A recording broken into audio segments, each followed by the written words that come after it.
everyone, welcome to WelcomeTech channel. My name is Elizaveta and today we will be talking about how long does it take to prepare your documentation for the technician visa, for the global talent visa application if you are an IT specialist. We will talk about each criteria, what documentation can be used to prove that criteria, and as well as we will be talking about the ways of straightening your case and how you can make your application stronger.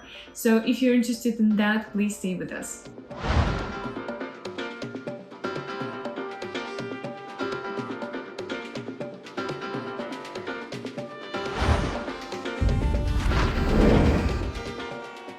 So if you do not know, the Global Talent Visa is a resident permit that is given up to 5 years, and you as an IT specialist are able to work on any company inside the UK or outside the UK. You can be self-employed and you can found your own company, as well as you can bring your family members to the UK and give them an opportunity to work in the UK and get their passport. And by the way, the passport is, it is possible to get your passport sooner than usually people do that, after 5 years minimum instead of 6 years. If you want to know more about this visa, you can watch our other videos. I will leave a link down below.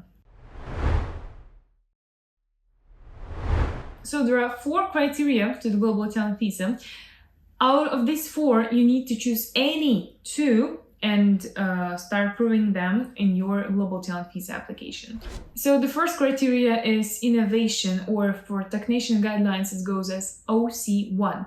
So the innovation is, as it sounds, the proof of innovation in your work, that you have worked on an innovative product or your work was somehow innovative. We will talk about that in detail soon. So the second one is recognition, or OC2 per technician guidelines.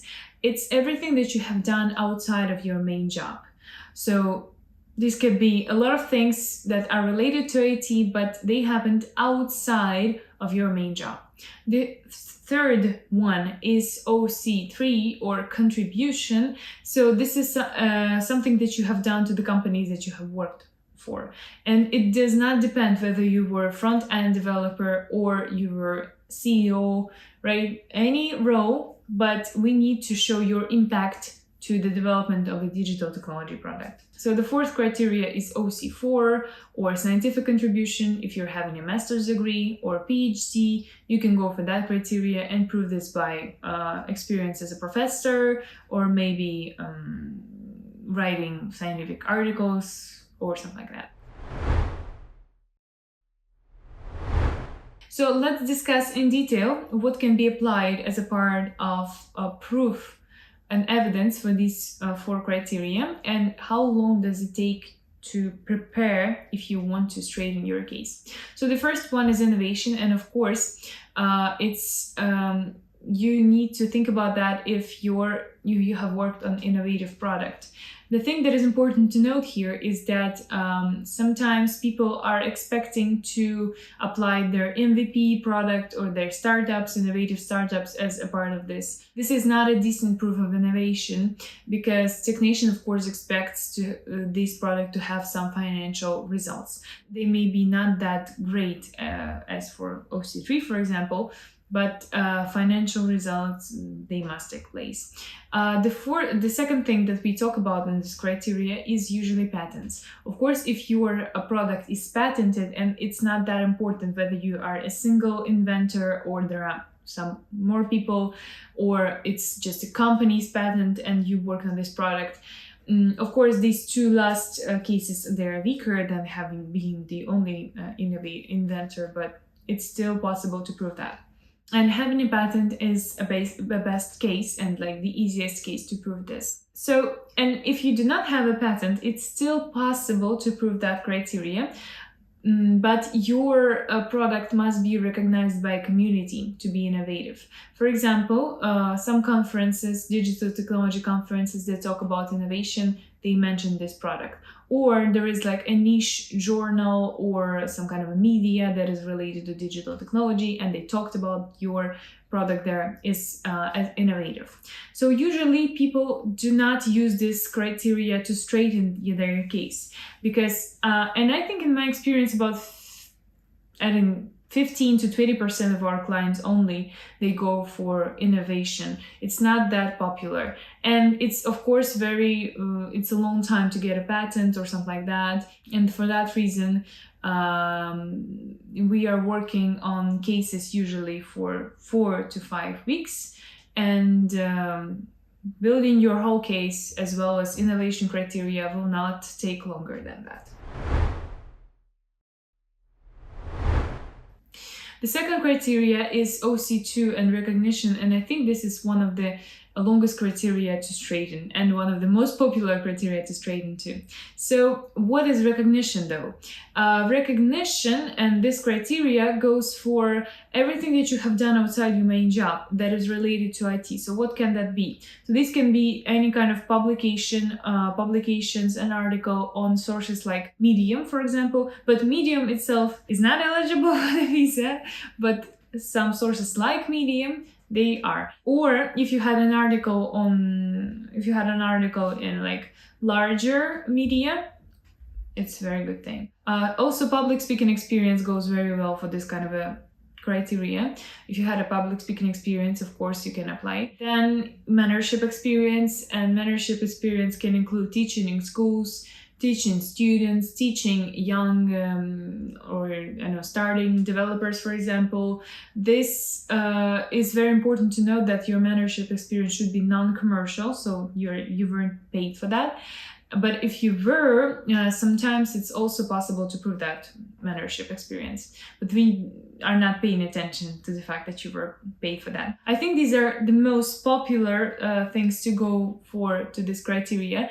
But we also had experience of different things. For example, GitHub open source contribution, blogs, or Stack Overflow profiles, and so on. So basically, literally everything that you have done outside of your main job to IT field is eligible for this.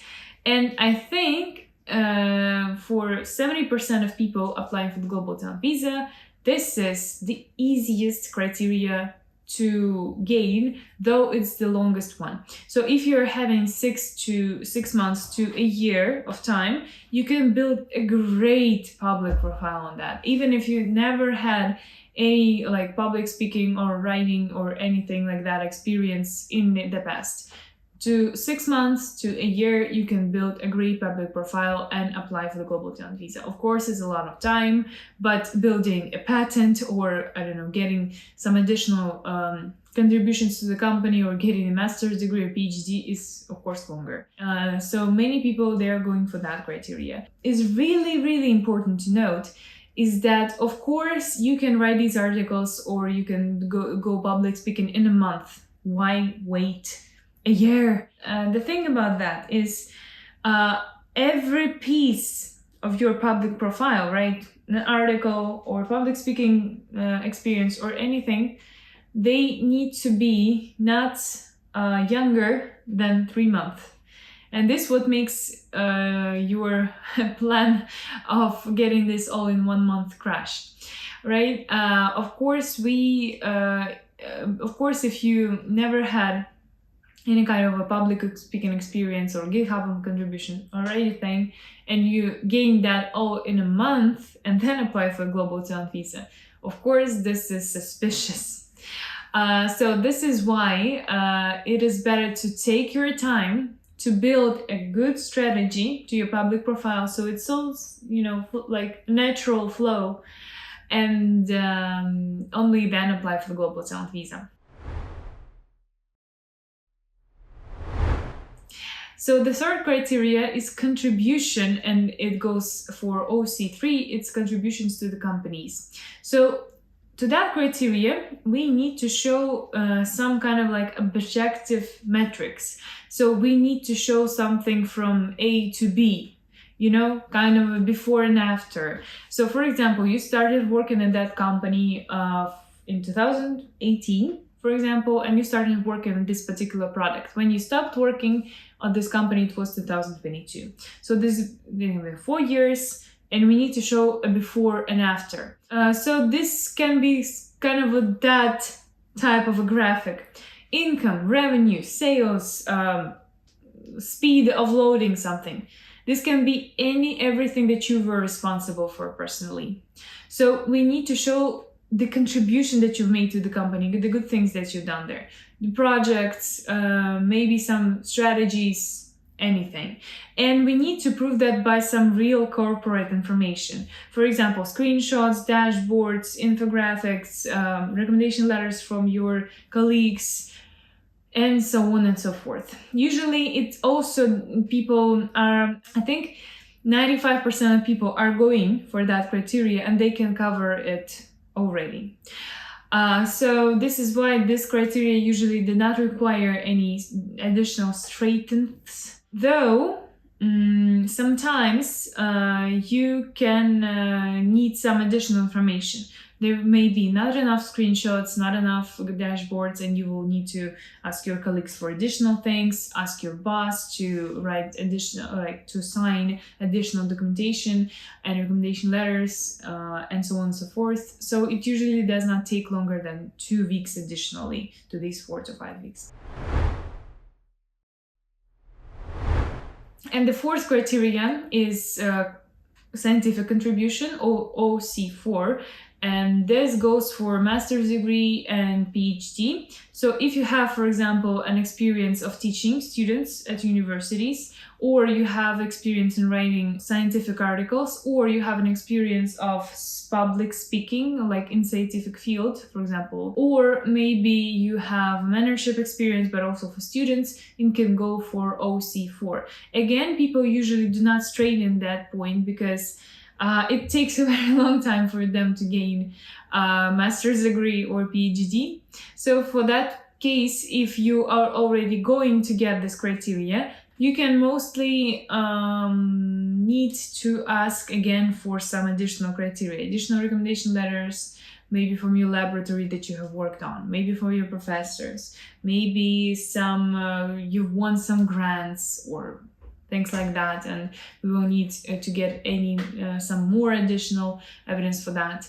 But usually we try to collect everything so the person gets their global talent visa from the first try. So usually, again, as I said, about 85% of people I know applying for the global talent visa, they have applied for OC2 and OC3 criteria. These are the most popular. These are the easiest to gain if you do not have them. I think everyone usually applies for OC3 because usually it's like the most popular one. And then they are trying to straighten their OC2, but it's not 100%. Your case may be different. So this is why it's better to sign up for free consultation with us. We will help you understand the criteria. We will help you get your perfect criteria balance and the documentation that you will need for that. It's free, so our contacts are here, and thank you so much for watching. Have a great day. Goodbye.